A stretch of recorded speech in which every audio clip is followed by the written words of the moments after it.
જનતાએ પોતાનો જનાદેશ આપી દીધો છે. સોશિયલ મીડિયામાં ઘણી બધી જગ્યાએ કોંગ્રેસ અને વિપક્ષી નેતાઓ ખુશ છે, એમને એમ છે કે ઓહો અમે તો શું વિજય પ્રાપ્ત કરી લીધો છે. પણ હકીકત શું છે? હકીકત એવું છે કે કેટલીક બાબતો એવી છે જેમાં ભારતીય જનતા પાર્ટી હજુ બેનિફિટમાં છે. કઈ બાબતો એવી છે જેમાં હજુ બીજેપી બેનિફિટમાં છે? સૌથી પહેલી બાબત, ત્રીજી ટર્મમાં કન્ટિન્યુઅસ ગવર્મેન્ટ બની છે.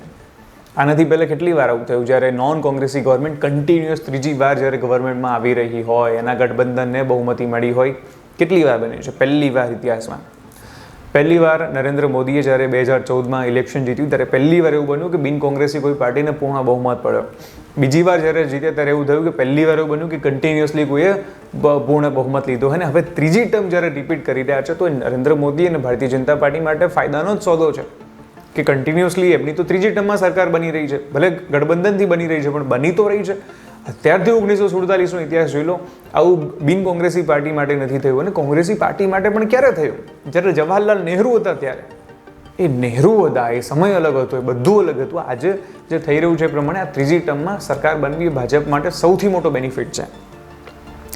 બીજો એક બેનિફિટ હોય તો એ છે ઓડિશા. આપણે ભૂલી ન જવું જોઈએ કે ઓડિશાની અંદર ભાજપે ગવર્મેન્ટ બનાવ્યું છે, આંધ્રપ્રદેશમાં એમનું ગઠબંધન સત્તામાં આવ્યું છે. 2 રાજ્યોમાં ભાજપની એન્ટ્રી થઈ ગઈ છે સરકારની અંદર. એની સાથે એક ત્રીજું રાજ્ય જે ખૂબ ચર્ચાનો વિષય છે, ત્રીજું રાજ્ય છે કેરલા. કેરલાની અંદર ભાજપે એક સીટ જીતી છે. જે કોંગ્રેસ કહીને મરી ગયું કે નહીં મળે એન્ટ્રી, નહીં મળે એન્ટ્રી, નહીં મળે એન્ટ્રી, ત્યાં એન્ટ્રી મળી છે. ત્યાં એન્ટ્રી મળી અને ભાજપે ત્યાં આગળ પોતાના ઉમેદવારને જીતાડ્યા.